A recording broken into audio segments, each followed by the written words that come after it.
പലപ്പോഴും നമ്മൾ ഒരാളുടെ പ്രൈസ് പറയുന്ന സമയത്ത് എല്ലാവരും എക്സ്-ഷോറൂം പ്രൈസ് ആയിരിക്കും പറയുന്നത്. അതായത് 7,99,000 എന്നൊക്കെ പറഞ്ഞു കഴിഞ്ഞാൽ ആ പ്രൈസിനൊന്നും ഒരു കാരണവശാലും കിട്ടത്തില്ല. ഓൺ റോഡ് പ്രൈസാണ് നമ്മൾ എപ്പോഴും നോക്കേണ്ടത്. അങ്ങനെ നോക്കുന്ന ഹെഡ് ലാമ്പ് ഇന്റഗ്രേറ്റഡ് വിത്ത് വൈപ്പേഴ്സ്, ഇതെന്താ സംഭവം? നിങ്ങൾക്ക് ഒരു ഡൗട്ട് ഉണ്ടോ? മാനുവൽ എടുത്താലും CVT എടുത്താലും വലിയ വ്യത്യാസം വരുന്നില്ല. CVT. നമസ്കാരം, ഞാൻ രാകേഷ് MG. അമേസ് എടുക്കാൻ പ്ലാൻ ചെയ്യുന്നുണ്ടോ? അങ്ങനെയാണെങ്കിൽ ഏത് വേരിയന്റ് എടുക്കണമെന്നുള്ളൊരു കൺഫ്യൂഷൻ ആണെങ്കിൽ ഉറപ്പായിട്ടും ഈ വീഡിയോ കണ്ടു കഴിഞ്ഞാൽ നിങ്ങൾക്ക് കൃത്യമായിട്ട് അറിയാൻ സാധിക്കും ഏത് വേരിയന്റ് എടുക്കുന്നതാണ് ഏറ്റവും ലാഭകരമെന്ന്. അതായത് 3 വേരിയൻസ് ആണ് ഈ വാഹനത്തിൽ അവൈലബിൾ ആയിട്ടുള്ളത്. V ഉണ്ട്, VX ഉണ്ട്, ZX ഉണ്ട്. അങ്ങനെയാണെങ്കിൽ ഇതിൽ ഏത് വേരിയന്റ് ആണ് എടുക്കേണ്ടത്? അതായത് മാനുവൽ എടുക്കണോ അതോ ഇനിയിപ്പോൾ CVT വേരിയന്റ് എടുക്കണോ? അങ്ങനെയാണെങ്കിൽ എന്ത് വ്യത്യാസം വരുന്നുണ്ട് പ്രൈസിൽ? വളരെ കൃത്യമായിട്ട് ഓൺ റോഡ് പ്രൈസ് ഉൾപ്പെടെ ഡീറ്റെയിൽ ആയിട്ടുള്ള ഒരു വീഡിയോ ആണ് ഞാൻ ഇന്നിപ്പോൾ ചെയ്തപ്പോൾ. എല്ലാവർക്കും welcome back to my channel MG Explore.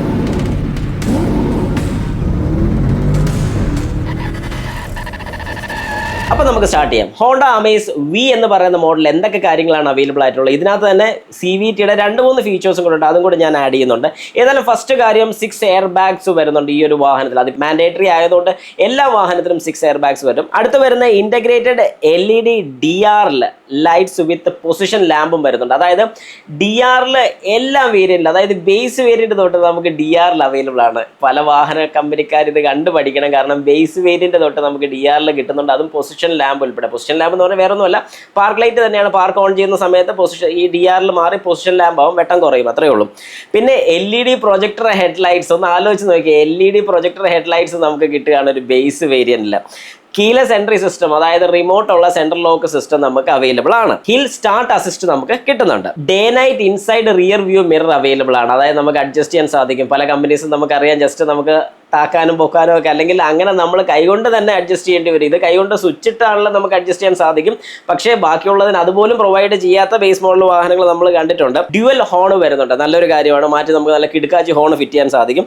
Electrical trunk opener, അതായത് ഡിക്കി തുറക്കാൻ വേണ്ടിയിട്ട് ഇനി കേബിൾ വലിച്ചില്ലെങ്കിലും സ്വിച്ച് വരുന്നുണ്ട്. സ്വിച്ച് പ്രസ് ചെയ്ത് കഴിഞ്ഞാൽ ഓപ്പൺ ആവുന്നതായിരിക്കും. Follow me home, lead me to car, നല്ലൊരു ഓപ്ഷനാണ്. കാരണം ഞാൻ ഈ ഒരു സംഭവം എന്താണെന്നുള്ളത് വളരെ കൃത്യമായിട്ട് ആ വീഡിയോയിൽ ചെയ്തിട്ടുണ്ട്. ആ വീഡിയോ കണ്ടിട്ടില്ലെന്നുണ്ടെങ്കിൽ ഈ വീഡിയോയുടെ ഏറ്റവും അവസാനം ഇട്ടേക്കാൻ കംപ്ലീറ്റ് ഡീറ്റെയിൽ ആയിട്ടുള്ള റിവ്യൂ ഞാൻ ഇട്ടിട്ടുണ്ട്. വാഹനം ലോക്ക് ചെയ്തതിനു ശേഷം വീട് വരെ നടന്നു പോകാൻ വേണ്ടിയിട്ട് നമുക്ക് ഹെഡ്ലൈറ്റ് ഓട്ടോമാറ്റിക് ആയിട്ട് ഓൺ ചെയ്തിടാൻ സാധിക്കും. അതിന്റെ സെറ്റിംഗ്സ്, അതായത് എത്ര സെക്കൻഡ് ഇത് ഓൺ ആയിരിക്കണം എന്നൊക്കെയുള്ള സെറ്റിംഗ്സ് നമുക്ക് ക്ലസ്റ്ററിൽ തന്നെ ചെയ്യാൻ സാധിക്കും. ലോക്ക് ചെയ്ത് കഴിഞ്ഞ് വീട് വരെ ചെല്ലുന്ന സമയം വരെ ഇത് ഓണായി നിൽക്കും. അതിനുശേഷം വീട്ടിൽ നിന്ന് തിരിച്ച് കാറിലോട്ട് വരാൻ വേണ്ടി അൺലോക്ക് ചെയ്യുമ്പോഴത്തേക്കും ഈ ഹെഡ്ലൈറ്റ് ഓൺ ആകുന്നതായിരിക്കും. വെട്ടം കണ്ട് വാഹനത്തിന്റെ അടുത്തോട്ട് വരാൻ സാധിക്കും. ഓൾ ഡോർ പവർ വിൻഡോ ഉണ്ട്, നല്ലൊരു ഫീച്ചറാണ്. പവർ അഡ്ജസ്റ്റബിൾ ഡോർ മിറേഴ്സ്, അതായത് ഔട്ട്സൈഡ് റിയർ വ്യൂ മിറേഴ്സിന് ഇലക്ട്രിക്കലി അഡ്ജസ്റ്റ് ചെയ്യാൻ പറ്റുന്നുണ്ട്. അതും നല്ലൊരു കാര്യം. ഇനിയിപ്പോൾ മഴയൊക്കെ ഉള്ള സമയത്താണെങ്കിലും വിൻഡോതകത്ത് നമുക്ക് കൈകൊണ്ട് മാനുവലായിട്ട് അഡ്ജസ്റ്റ് ചെയ്യുന്നതിന് പകരം ഇലക്ട്രിക്കലായിട്ട് അഡ്ജസ്റ്റ് ചെയ്യാൻ സാധിക്കും. നല്ലൊരു കാര്യം തന്നെയാണ്. Steering tilt adjust four height, അതായത് സ്റ്റിയറിംഗിന്റെ ഹൈറ്റ് അഡ്ജസ്റ്റ് ചെയ്യാൻ സാധിക്കും. അതുകൊണ്ട് പല പൊക്കം ഉള്ള ആൾക്കാർ, അതായത് പൊക്കം കുറഞ്ഞ ആൾക്കാർക്ക് കുറച്ചുകൂടി താത്തി വെക്കേണ്ടി വരും. അങ്ങനെയൊക്കെ ഉള്ള ആൾക്കാർക്കും വളരെ കംഫർട്ടബിൾ ആയിട്ട് ഈ ഒരു വാഹനം മേടിക്കാൻ സാധിക്കും. ബേസ് വേരിയന്റ് തന്നെ 14 ഇഞ്ച് സ്റ്റീൽ വീലാണ് വരുന്നത്, വിത്ത് കവേഴ്സും അവൈലബിൾ ആണ്. ഷാർക്ക് ഫിൻ ആന്റിന, നല്ലൊരു കാര്യമാണ്. ബോഡി കളേർഡ് ഡോർ മിറർ നമുക്ക് കിട്ടുന്നുണ്ട്. അതായത് മിററിന്റെ ബാക്ക് സൈഡിലെ കവറൊക്കെ ബോഡി കളേർഡ് തന്നെയാണ്, അതായത് ബ്ലാക്കോ കാര്യങ്ങളോ ഒന്നും അല്ല വരുന്നതെന്നാണ്. Integrated side LED turn lamp both side, അതായത് മിറേഴ്സിൽ തന്നെ നമുക്ക് ഇൻഡിക്കേറ്റർ അവൈലബിൾ ആയിട്ട് കിട്ടുന്നുണ്ട്. ഈ പില്ലേഴ്സിൽ സ്റ്റിക്കർ ഒട്ടിച്ചിട്ടുണ്ട്, ബ്ലാക്ക് സ്റ്റിക്കേഴ്സ് ഒട്ടിച്ചിട്ടുണ്ട്. ഇപ്പൊ ശരിക്കും പറഞ്ഞാൽ എനിക്ക് തോന്നുന്നു ഇപ്പൊ ഒരു ബേസ് വേരിയന്റും ടോപ്പ് വേരിയന്റും പെട്ടെന്ന് ഒരു പ്രത്യക്ഷത്തിൽ കണ്ടു കഴിഞ്ഞാൽ മനസ്സിലാവും തോന്നില്ല. കാരണം എല്ലാ ഫീച്ചേഴ്സും അതിനകത്ത് വരുന്നുണ്ട്. 8 ഇഞ്ചിന്റെ ടച്ച് സ്ക്രീൻ, അതായത് നമ്മുടെ നോർമൽ ഇൻഫർടൈൻമെന്റ് സിസ്റ്റം നമുക്ക് അവൈലബിൾ ആണ്. പക്ഷേ ഇവിടെ ഒരു നെഗറ്റീവ് കൂടെ പറഞ്ഞത്, നെഗറ്റീവ് എന്നൊന്നും പറയാൻ പറ്റില്ല, ബേസ് വേരിയന്റ് ആണ്, അതുകൊണ്ട് ക്യാമറാസ് അവൈലബിൾ അല്ല, റിയർ ക്യാമറ അവൈലബിൾ അല്ല. ഒരു USB പോർട്ട് മാത്രം അവൈലബിൾ ആയിട്ടുള്ളൂ. Premium surround sound with 4 speakers ആണ് നമുക്കിവിടെ അവൈലബിൾ ആയിട്ടുള്ളത്. സ്റ്റിയറിംഗ് മൗണ്ട് കൺട്രോൾ അവൈലബിൾ ആണ്, നല്ലൊരു ഫീച്ചറാണ്. കാരണം ബേസ് വേരിയന്റിൽ സ്റ്റിയറിംഗ് മൗണ്ട് കൺട്രോൾ ഒക്കെ കിട്ടുക എന്ന് പറഞ്ഞാൽ ചെറിയ കാര്യമൊന്നുമല്ല, ഒരു വലിയ കാര്യം തന്നെയാണ്. ഡിജിറ്റൽ അനലോഗ് മീറ്റർ ആണ്, അതായത് ഒരു ക്ലസ്റ്റർ മീറ്റർ ആണ് നമുക്കിവിടെ കിട്ടുന്നത്. ഒരു 7 ഇഞ്ചിന്റെ TFT കളർ ഡിസ്പ്ലേ ഉള്ള ഒരു സ്ക്രീനാണ് നമുക്ക് ക്ലസ്റ്റർ മീറ്ററിൽ കിട്ടുന്നത്. അത് ഡിജിറ്റലും അനലോഗും വരുന്നുണ്ട്, നമുക്ക് ഈ കാണുന്ന പോലെ തന്നെ. CVTയിൽ വരുമ്പോൾ ഒരു 7 സ്പീഡ് പാഡിൽ ഷിഫ്റ്റേഴ്സ്, 7 സ്പീഡാണ് CVT വരുന്നത്. അതിൻ്റെ പാഡിൽ ഷിഫ്റ്റേഴ്സും നമുക്ക് CVT വേരിയൻസിൽ നമുക്ക് അവൈലബിൾ ആണ്. അതായത് ബേസ് വേരിയന്റ് തൊട്ട് നമുക്ക് CVT കിട്ടുന്നുണ്ട്. ഇവർ സീറ്റ് ഹൈറ്റ് അഡ്ജസ്റ്റിങ് നല്ലൊരു ഫീച്ചറാണ്. കാരണം ബേസ് വേരിയൻറ്റിൽ തന്നെ ഈ ഒരു സെഗ്മെൻറ്റ് കൊണ്ടുവരുന്നത് നല്ലൊരു കാര്യം തന്നെ. കാരണം ഏതൊരു സാധാരണ വ്യക്തിക്കും ബേസ് വേരിയൻ്റ് എടുക്കാനുള്ള പൈസയേ ഉള്ളൂ എങ്കിൽ അവർക്ക് ഉറപ്പായിട്ട് ബേസ് വേരിയൻ്റ് എടുത്തു കഴിഞ്ഞാൽ അതിൽ സീറ്റ് ഹൈറ്റ് അഡ്ജസ്റ്റ്മെൻറ്റ് കിട്ടുന്നുണ്ട്. ഇത്രയും കാര്യങ്ങളാണ് നമുക്കൊരു വി എന്ന് പറയുന്നൊരു മോഡലിൽ എടുത്തു പറയാൻ സാധിക്കുന്ന കുറച്ച് വിശേഷങ്ങൾ. ഇതെല്ലാം ഒരുപാട് വേറെ ഫീച്ചേഴ്സ് ഉണ്ട്, ജസ്റ്റ് എടുത്തു പറയാൻ പറ്റുന്ന കുറച്ച് ഫീച്ചേഴ്സ് പറഞ്ഞെന്ന് മാത്രമേ ഉള്ളൂ. ഈ ഒരു മോഡലിൻ്റെ ഓൺ റോഡ് പ്രൈസ് എത്രയാണെന്ന് എല്ലാവർക്കും സംശയം കാണും. 9,47,166 രൂപയാണ് ഒരു വി എന്ന് പറയുന്ന മാനുവൽ ട്രാൻസ്മിഷന് വരുന്നത്. അതേ സ്ഥാനത്ത് CVT എടുക്കാൻ നിങ്ങൾക്ക് പ്ലാൻ ഉണ്ടെന്നുണ്ടെങ്കിൽ ഈ ഒരു വേരിയന്റിൽ തന്നെ വി എന്ന് പറയുന്ന വേരിയന്റിൽ ഓട്ടോമാറ്റിക് CVTയുടെ പ്രൈസ് 10,86,571 രൂപയാണ് ഒരു CVTയുടെ വി എന്ന് പറയുന്ന വേരിയന്റിൽ, അതായത് ബേസ് വേരിയന്റിൽ അവൈലബിൾ ആയിട്ടുള്ളത്. മിക്ക വാഹനങ്ങൾക്കും ബേസ് വേരിയന്റിൽ CVT അല്ലെങ്കിൽ ഓട്ടോമാറ്റിക് വേരിയൻസ് അവൈലബിൾ അല്ല. എന്നാൽ ഈ ഹോണ്ട അമേസിന് നമുക്കത് അവൈലബിൾ ആണ്. ഇനി രണ്ടിൻ്റെ പ്രൈസ് കമ്പാരിസൺ നോക്കുകയാണെങ്കിൽ ഒരു വി മാനുവലും ഒരു വി ഓട്ടോമാറ്റിക്കും എടുക്കുന്നതിൻ്റെ വ്യത്യാസം എത്രയാണെന്ന് ചോദിച്ചാൽ 1,39,405 രൂപയുടെ കൂടുതലാണ് വരുന്നത്. അതായത് 1,39,000 140 കൂട്ടിക്കോ 1,40,000 രൂപയോളം നമ്മൾ കൂടുതൽ കൊടുത്തു കഴിഞ്ഞാൽ ഓൺ റോഡ് പ്രൈസ് ആണ് ഞാൻ ഈ പറയുന്നത്. നമുക്കൊരു CVT വേരിയന്റ് എടുക്കാൻ സാധിക്കും.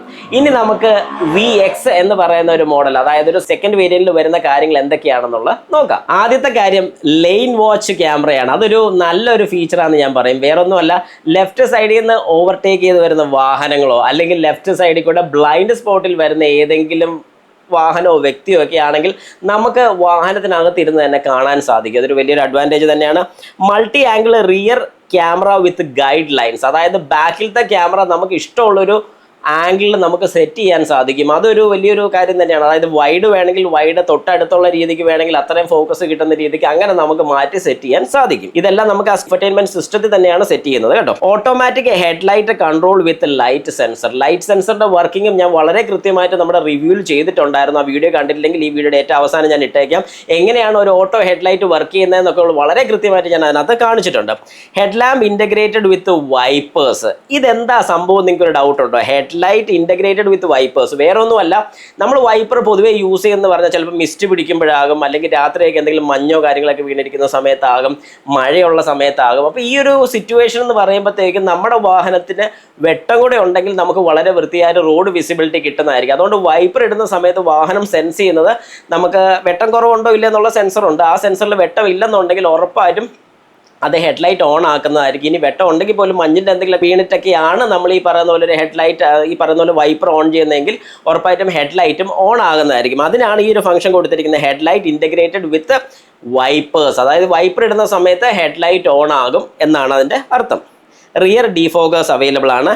LED പ്രൊജക്ടർ, ഫോഗ് ലാംപ്സ്, അതായത് ഫോഗ് ലാമ്പ് വരുന്നത് VX തൊട്ടാണ് ഫോഗ് ലാംപ്സ് സ്റ്റാർട്ട് ചെയ്യുന്നത്. പല കമ്പനിക്കാരും ഏറ്റവും ടോപ്പ് വേരിയന്റ് വാഹനത്തിൽ മാത്രം ഫോഗ് ലാമ്പ് കൊടുക്കുന്ന സമയത്ത് ഇവരൊരു സെക്കൻഡ് വേരിയന്റ് തൊട്ട് ഫോഗ് ലാമ്പ് കൊടുക്കുന്നുണ്ട്, അതും LED ഫോഗ് ലാമ്പ്. നല്ലൊരു കാര്യം. മൾട്ടി സ്പ്രോക്ക് 15 ഇഞ്ചിന്റെ അലോയ് വീൽസ് ആണ് നമുക്ക് ഇതിനകത്ത് അവൈലബിൾ ആയിട്ടുള്ളത്. Front and rear mud guards available ആണ്. Next gen Honda connect with telematic controls നമുക്കിതിൽ കിട്ടുന്നുണ്ട്. ഹോണ്ട കണക്ട് എന്ന് പറഞ്ഞാൽ ചെറിയ കാര്യമൊന്നുമല്ല, അത്യാവശ്യം ഒരുപാട് ഫീച്ചേഴ്സ് ഈ ഹോണ്ട കണക്റ്റിൽ തന്നെ വരുന്നുണ്ട്. നമുക്ക് മൊബൈൽ ആപ്പ് വെച്ച് കൺട്രോൾ ചെയ്യാൻ സാധിക്കുന്നതാണ്. അലക്സ റിമോട്ട് കേപ്പബിലിറ്റി ഉണ്ട്.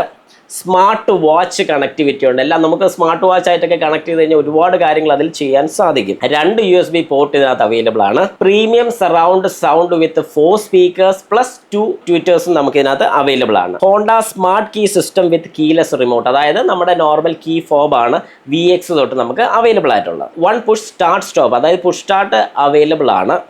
റിമോട്ട് എൻജിൻ സ്റ്റാർട്ട്, അതൊരു നല്ലൊരു ഫീച്ചറാണ് കേട്ടോ. അതും ചെയ്തിട്ടുണ്ടായിരുന്നു. അതായത് റിമോട്ട് പ്രസ് ചെയ്തുകൊണ്ടായിരുന്നു നമുക്ക് വാഹനം സ്റ്റാർട്ട് ചെയ്യാൻ സാധിക്കും, വാഹനം ലോക്ക് ആയിരിക്കുന്ന ഒരു കണ്ടീഷനിൽ. ഇത് CVTയിൽ മാത്രമാണ് ഈ പറഞ്ഞൊരു ഫംഗ്ഷൻ അവൈലബിൾ ആയിട്ടുള്ളൂ. ഓട്ടോ AC കാണാൻ സാധിക്കും. ഓട്ടോ ACക്കകത്ത് തന്നെ എല്ലാ കാര്യങ്ങളും വളരെ ഡീറ്റെയിൽ ആയിട്ട് കൊടുത്തിട്ടുണ്ട്. ഇതിനകത്ത് മാക്സിമം കൂൾ, അതായത് നല്ല ചൂടുള്ള സമയത്ത് മാക്സിമം കൂൾ ഇട്ട് കഴിഞ്ഞാൽ പെട്ടെന്ന് കൂളാകുന്നതായിരിക്കും. റിയർ AC വെന്റ് അവൈലബിൾ ആണ്. Wireless smart phone chargers VX variant തൊട്ട് അവൈലബിൾ ആണ്. ഔട്ട്സൈഡ് ടെമ്പറേച്ചർ നമുക്ക് കാണിക്കുന്നുണ്ട്. അതായത് എന്തിന് ഔട്ട്സൈഡ് ടെമ്പറേച്ചർ കാണിക്കുന്നു എന്നുള്ളതിനെ കുറിച്ചൊരു വീഡിയോ ഞാൻ ചെയ്തിട്ടുണ്ട്. കണ്ടിട്ടില്ലാത്ത ആൾക്കാർ ജസ്റ്റ് അതും കൂടെ ഒന്ന് കണ്ടു നോക്കുക. വാക്ക് അവേ ഓട്ടോ ലോക്ക് എന്ന് പറഞ്ഞൊരു ഫീച്ചറും നമുക്ക് VX വേരിയന്റിൽ കിട്ടുന്നുണ്ട്. അതെന്താ സംഭവം എന്ന് ചോദിച്ചു കഴിഞ്ഞാൽ, വാഹനത്തിന്റെ കീ ഏകദേശം ഒരു 20 മീറ്ററിന് മുമ്പോട്ട് അല്ലെങ്കിൽ 20 മീറ്ററിന്റെ മേളിലോട്ട് പോയി കഴിയുമ്പോഴത്തേക്കും വാഹനം ഓട്ടോമാറ്റിക്കായിട്ട് സെൻസ് ചെയ്ത് ലോക്ക് ആകുകയാണ് ചെയ്യുന്നത്. അതൊരു ഫസ്റ്റ് ഇൻ സെഗ്മെന്റ് തന്നെയാണ്, ഏതായാലും ഒരു അടിപൊളി ഫീച്ചർ തന്നെയാണ്. VXന്റെ പ്രൈസ് ഒന്ന് നോക്കിയല്ലോ. VX മാനുവൽ ട്രാൻസ്മിഷൻ വരുന്ന സമയത്ത് 10,74,945 രൂപയാണ് VX വേരിയന്റ് വരുന്നത്. അതേ സ്ഥാനത്ത് CVT ആണെങ്കിലോ 11,79,543 രൂപയാണ് ഒരു CVT VX CVT വേരിയന്റിന്റെ പ്രൈസ് വരുന്നത്. മാനുവലും CVTയും തമ്മിലുള്ള ഡിഫറൻസ് വരുന്നത് 1,04,589 രൂപയുടെ ഡിഫറൻസ് മാത്രം ഒരു VX വേരിയന്റ് CVT മാനുവലും തമ്മിൽ വരുന്നുള്ളൂ.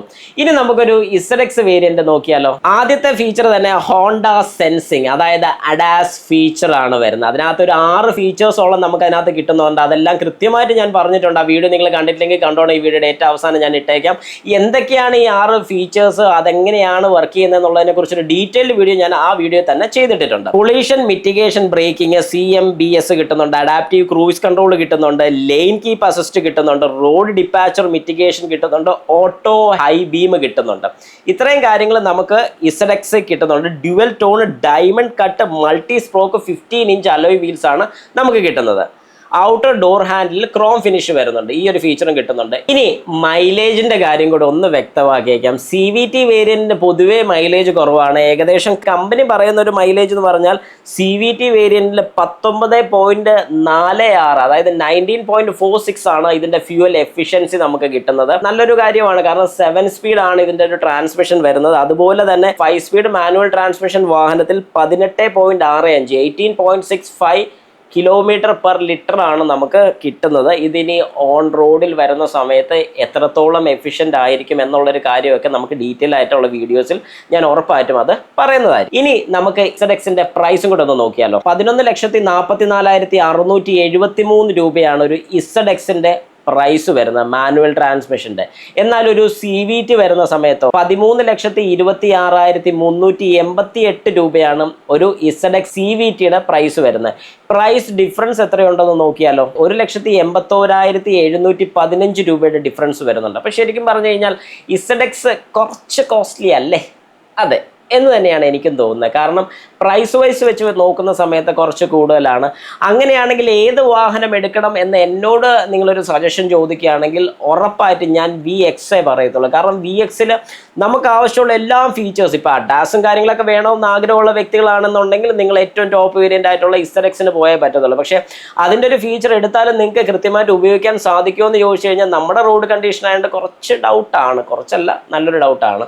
അപ്പോൾ അങ്ങനെ വരുന്ന സമയത്ത് നിങ്ങൾക്ക് ഏറ്റവും ബഡ്ജറ്റ് ഫ്രണ്ട്ലി ആയിട്ട് എനിക്ക് പറഞ്ഞു തരാൻ സാധിക്കുന്ന ഒരു VX തന്നെയാണ്. നിങ്ങളുടെ അഭിപ്രായം കൂടെ ഒന്ന് രേഖപ്പെടുത്തുക. ഞാൻ VX സജസ്റ്റ് ചെയ്യുന്ന എല്ലാ കാര്യങ്ങളും അതിനകത്ത് നിങ്ങൾക്ക് കിട്ടുന്നുള്ളതുകൊണ്ടാണ്. കാരണം നമുക്ക് സെപ്പറേറ്റ് ആയിട്ട് വേറെ ഒന്നും വേണ്ടി വരുന്നില്ല. ചെറിയ മാറ്റങ്ങൾ മാത്രം നമുക്ക് വരുത്തി കഴിഞ്ഞാൽ ഒരുപാട് അടിപൊളിയായിരിക്കും എന്ന് എനിക്ക് തോന്നിയിട്ടുണ്ട്. കാരണം വിത്ത് ട്യൂട്ടേഴ്സ് ഉൾപ്പെടെ നമുക്ക് അതിനകത്ത് കിട്ടുന്നുണ്ട്, അലോയ് വീൽ കിട്ടുന്നുണ്ട്. അലോയ് വീൽ വേണമെങ്കിൽ നമുക്ക് എടുത്തിട്ട് വേണമെങ്കിൽ മാറാനും സാധിക്കും. പക്ഷേ ഇത്രയും ഫീച്ചേഴ്സ് തിക്ലി കിട്ടുന്ന ഒരു VXന് തന്നെയാണ്. അതിപ്പോൾ നിങ്ങളൊരു മാനുവൽ എടുത്താലും CVT എടുത്താലും വലിയ വ്യത്യാസം വരുന്നില്ല. CVTക്ക് 1,04,000 രൂപയുടെ വ്യത്യാസം നമുക്ക് വരുന്നുള്ളൂ.